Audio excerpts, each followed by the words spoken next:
I'm Deep Mahaman and you're watching the Redmen TV. Hello and welcome to the Redmen TV. After a disappointing result against West Brom, not laughing, not funny now, is it? It's not. It is. No. Actually, it is a little bit. We've got Norwich City at Carrow Road. We've got with us in the studio Brian Durand. Welcome back, Brian. Thank you. Hello. Yeah, those who watch the subscriber show, once again, he's not actually gone anywhere. He's been sat here this whole time. But for those of you joining us on YouTube, here he is. Great to have you back. Norwich. It's obviously we've got Norwich away. That game at Anfield was one of those. I think that was the game when we realised the season wasn't quite going to go our way, wasn't it? Well, we'd had a few where we couldn't score. We actually took the lead in that game, didn't we, just before half time through Bellamy, and you thought that's it, floodgates are open now. And then I think Grant Holt came on as a sub in that game. He scored anyway, but I think he'd not long been on as a sub, and then banged the header in.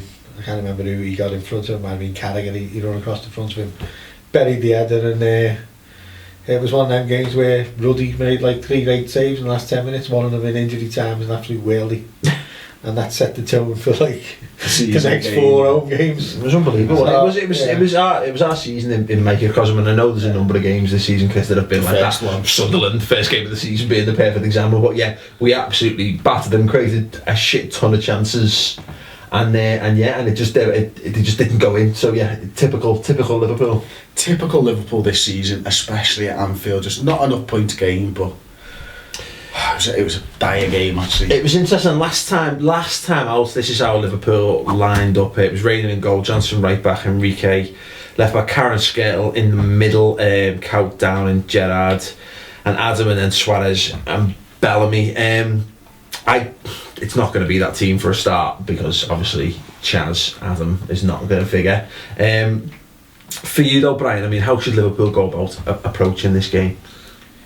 It's tough because we got the Fulham game on the Tuesday as well, so I can't see that the cup final 11 are going to start in 3 games in 8 days. So where's he going to make the changes? Is he going to play basically the cup final team on Saturday and then make wholesale changes for Fulham at home?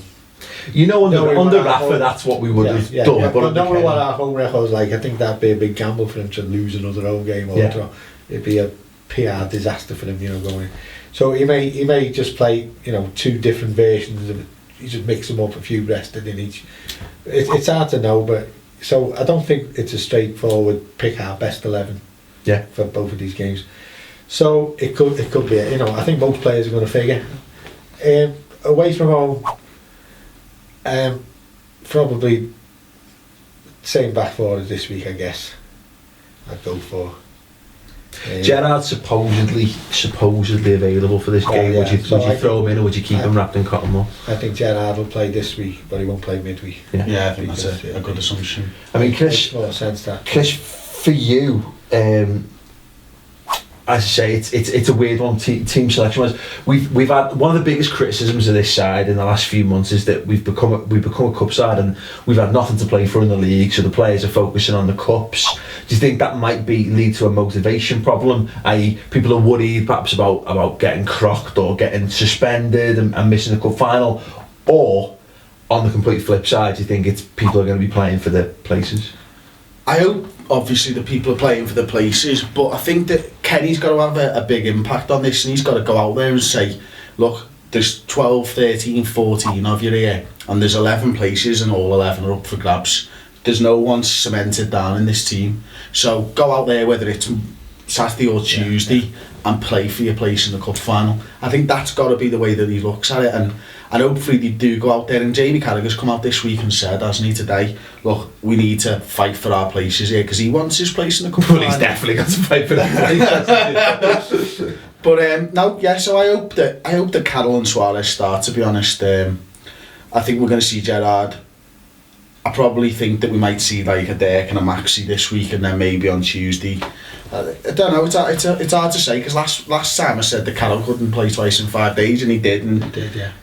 He did quite well, didn't he? Yeah, so, but what the fuck do I know? Going back to what you were saying about the obviously players playing for the places and stuff. Andy Carroll's the perfect example of that, Brian. Last time before the semi-final, he got his opportunity against Blackburn. He took it and he played his way into the semi-finals. I think Carroll probably will play both. Of all the players, I think some of them will play both games. I think Carroll probably will play both. Hopefully, just because he's not burnt out. He hasn't played enough games this season to be burnt out.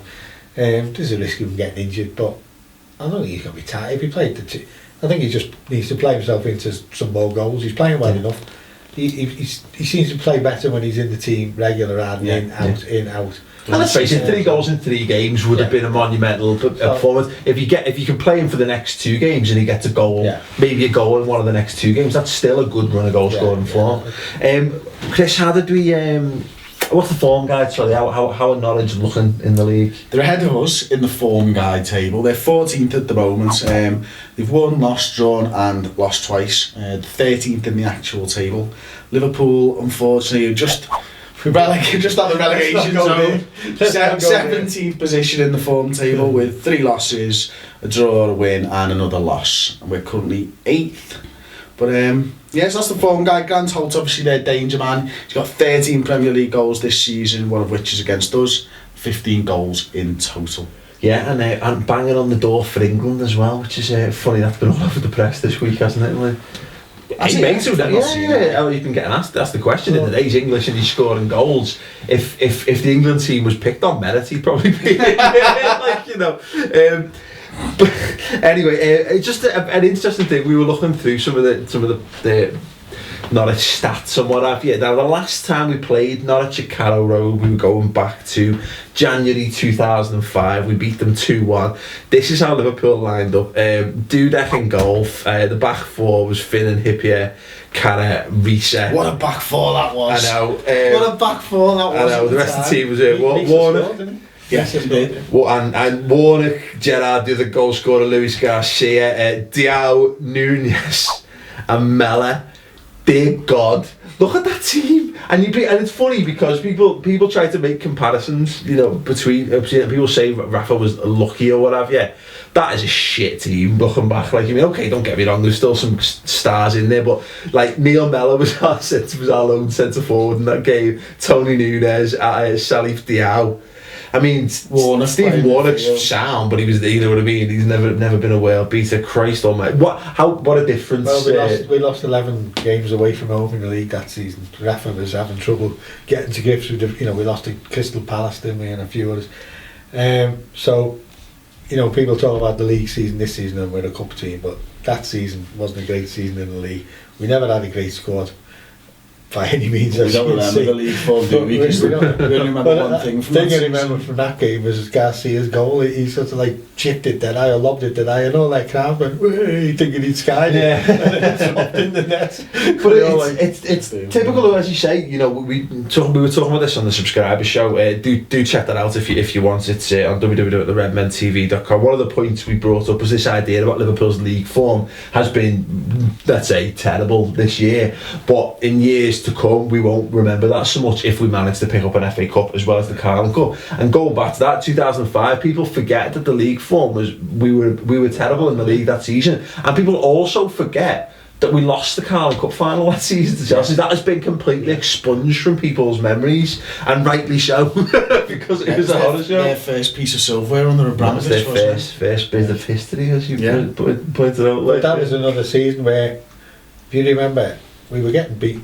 We lost loads of games 1-0 away from home. Like we lost to Everton, didn't we? 3 days after Olympiacos, we were up there, and then we come down. Like this season, win the Carling Cup, next home game Arsenal. Jekyll and Hyde. You know, we win the semi-final, get beaten home by West Brom. You know, so it was very similar pattern. We were on big highs of the European games, and we were getting loads of, I wouldn't say luck, but you know, things were going for us in the European games. Olympiacos, we scored the goals just at the right time.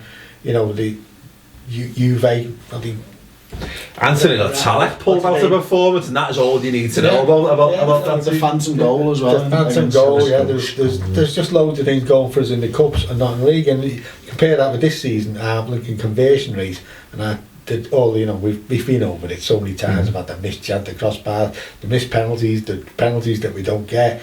Just everything can go wrong. And yet in the cup competitions, we haven't had one game where our chance conversions is probably like the other way. Normal, yeah. We against Stoke, we probably had 5 or 6 shots on target and we scored 2. Yeah, it's true. Man United the same. And so in the cup, again, it's just gone our way. In both cup competitions, even the League Cup, we haven't had one game where we made loads of chances and hardly failed to score any. Yeah, sadly though, as we know, it's not a cup game, is it? Like, you know what I mean? But yeah, as you say, it's a real pain in the arse. We could go either way. Well, when we played them back in November or October, I think it was November, they were still classed as, because they were newly promoted, as like one of the minnow teams. Now I think the perception of Norwich is similar to Swansea, but Swansea better football side. But they've done a very good job. They're not classed as a championship team who've just come up anymore. They're a good football team. So they've lost the last 2. I think they lost to Blackburn, didn't they? And then the one before was the 6-1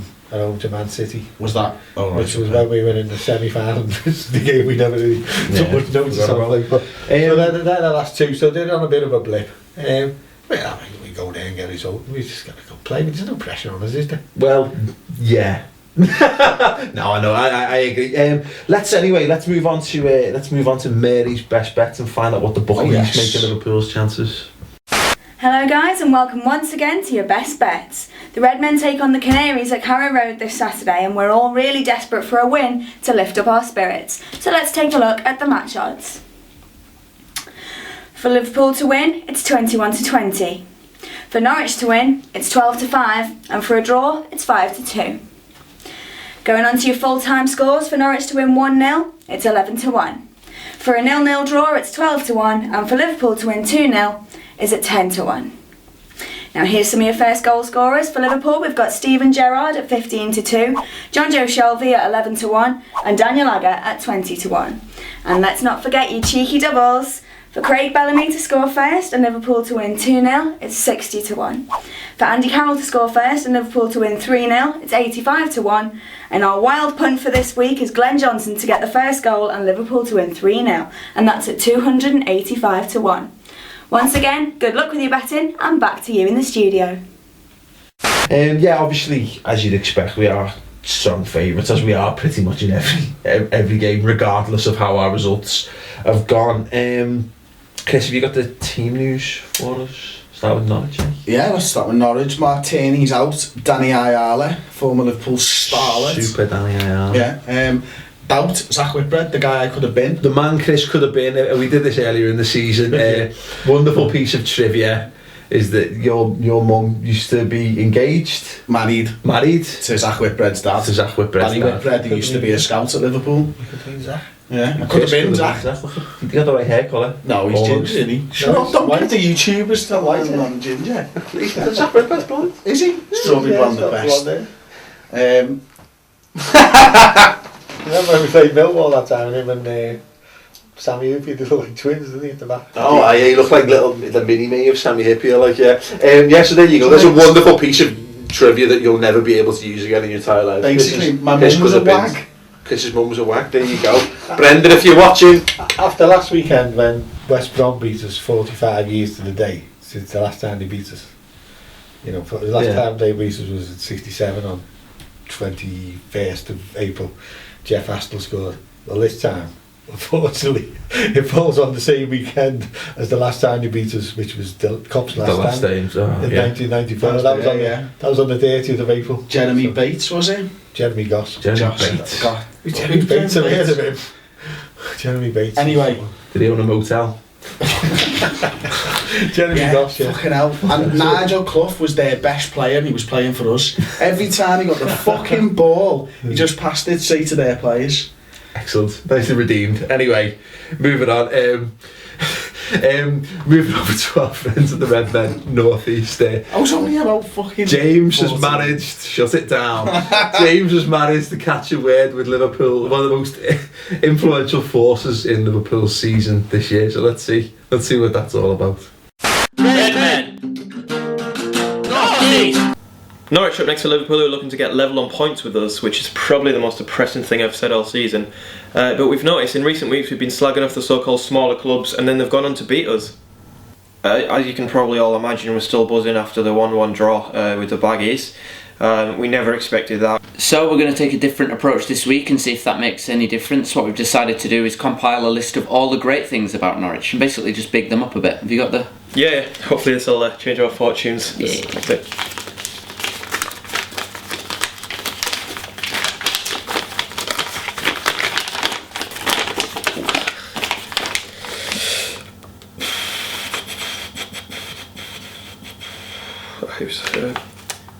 Norwich have a bright home kit.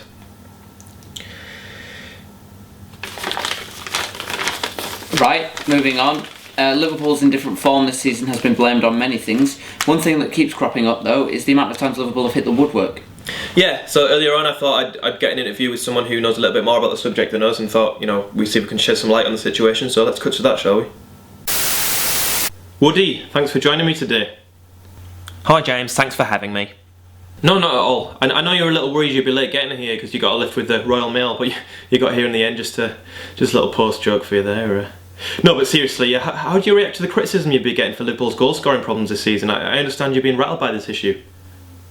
It's an absolute disgrace. We can't be blamed for this. I was talking to my friend about it the other day, who's a crossbar, and he was literally shaking. Wow, so this has really hit him hard. No, but Messi's penalty against Chelsea has. Oh, I thought you meant the issue. Well, with Liverpool hitting the sticks more than any other team this season, I think it's more than 30 times. And do you think you're being unfair on them? No, not at all. Maybe our players should learn to look at themselves and start finishing better instead of blaming it on us. We're sick of it. Maybe we should go on a postal strike.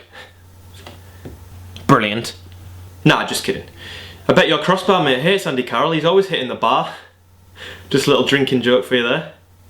You're a twat. This is a serious subject. Stop fucking about. Well, thanks for that post-match interview there, Woody. That one didn't really work, did it? Redmen!